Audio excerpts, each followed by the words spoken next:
Après les Parcelles Assainies, nous voilà réunis à Pékin aujourd'hui pour lancer la deuxième phase IMO-AGETIP du programme d'urgence pour l'emploi et l'insertion socio-économique des jeunes. Je voudrais à ce moment solennel remercier son Excellence le Président Macky Sall pour la confiance placée en l'AGETIP pour conduire ce beau programme. C'est le lieu aussi de remercier M. le ministre Dame Diop pour son implication personnelle. Sa présence parmi nous le prouve amplement. En effet, le 6 octobre 2021, nous lancions officiellement le programme IMO-AGETIP pour la première cohorte de formation et d'enrôlement aux Parcelles Assainies.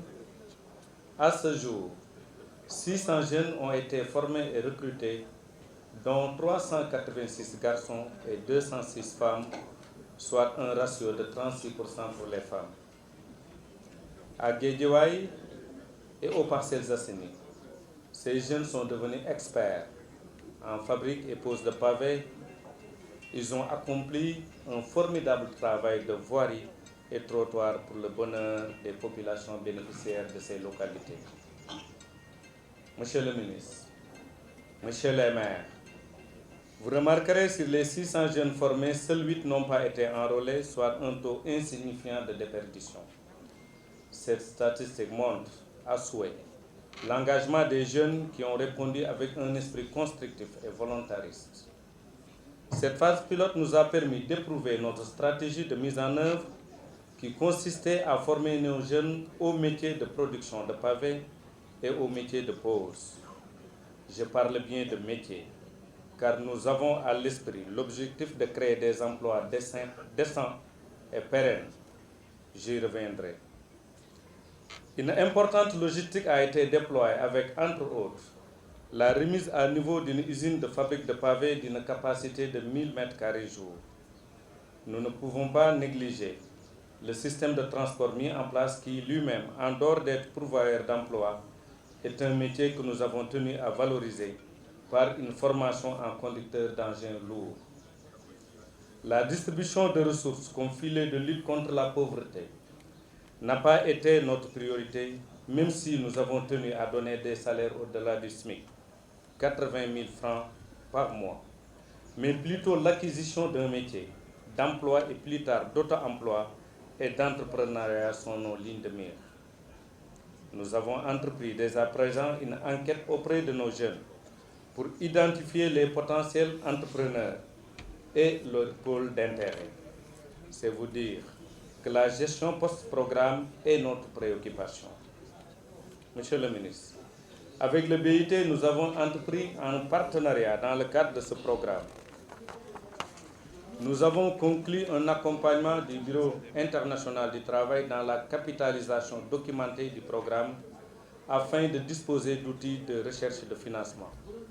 Nous avons entamé des séries de réunions avec le BIT qui nous ont permis d'identifier des axes de collaboration comme la capacitation des chefs de groupe en gestion d'équipe, la formation en leadership et en développement personnel. C'est vous dire que l'organisation mise en place, du fait de son originalité, montre toute son efficacité. Chers jeunes, je voudrais vous remercier d'avoir répondu massivement présent et montrer ainsi votre intérêt pour ce programme qui du reste, vous est dédié.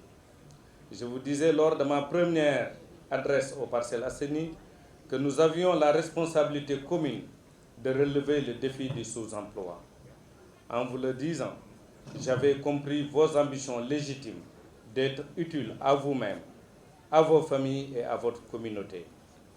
Aujourd'hui, grâce à votre engagement, vous êtes utile à vous-même car vous avez acquis un métier dont il ne dépend que de votre volontarisme et de vos ambitions pour le valoriser. Vous êtes utile à vos familles grâce aux ressources que vous tirez de vos prestations dans ce projet. Vous êtes utile à votre communauté par une contribution à l'amélioration de votre cadre de vie immédiat. Bref, votre dignité est restaurée. Mesdames, Messieurs, pour en revenir à la cérémonie qui nous réunit aujourd'hui, le lancement officiel de la deuxième session de formation prévue dans le cadre de notre document de planification contenu dans la note conceptuelle approuvée par le gouvernement du Sénégal, il s'agit pour nous de recruter aujourd'hui 600 jeunes et leur doter d'une formation professionnelle et avoir en ligne de mire le mois de mai pour 600 autres jeunes qui seront recrutés. Ce qui nous permettra d'atteindre 1800 jeunes après 8 mois d'activité.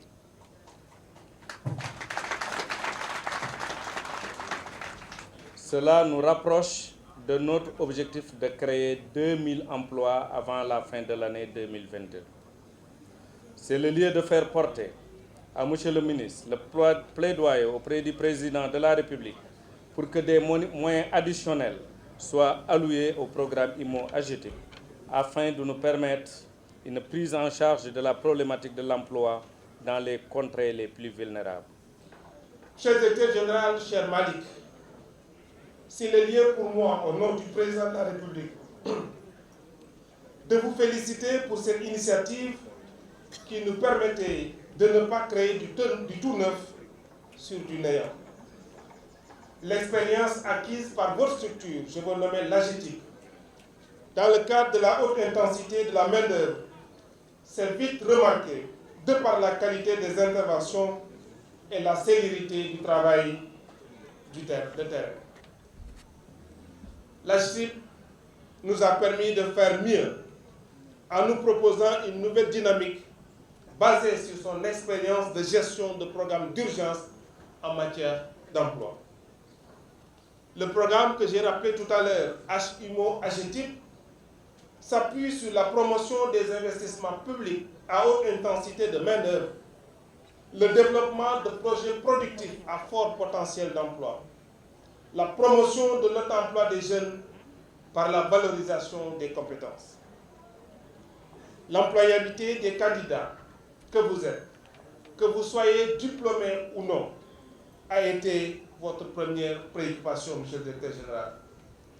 Vous avez tenu à donner aux jeunes un métier, mais surtout à vous préparer à la vie future. En lançant ce jour la deuxième phase de formation en moins de 5 mois de conception, de mise en place d'usines et de mise en œuvre sur le terrain, vous démontrez, monsieur le directeur général et vos équipes, que le chef de l'État a eu raison de miser sur votre structure, l'AGETIP. Les résultats que vous venez de présenter aujourd'hui vous mènent à l'atteinte des objectifs qui vous est assigné par le président de la République, à savoir la création de 2000 emplois pendant la durée du programme d'urgence Réunion, c'est-à-dire 3 ans. Chers jeunes, cet exercice qui nous réunit aujourd'hui s'appuie sur une première phase qui avait permis de former 600 jeunes et d'en enrôler 400. Je puis vous dire que j'apprécie les résultats déjà obtenus. On perçoit ici et maintenant une démarche qui consiste à agir de manière méthodique à partir d'une planification d'action efficace et pérenne. C'est pourquoi le président de la République, le gouvernement du Sénégal fondent beaucoup d'espoir sur cette deuxième phase que je déclare officiellement lancée. Le programme d'urgence pour l'emploi et l'insertion socio-économique des jeunes vient opportunément à son heure. Ce programme complète en effet l'important dispositif mis en place par l'État du Sénégal de par la clairvoyance de son Excellence, M. le Président de la République, M. Macky Sall, pour lutter contre le chômage des jeunes et ou pour promouvoir leur employabilité.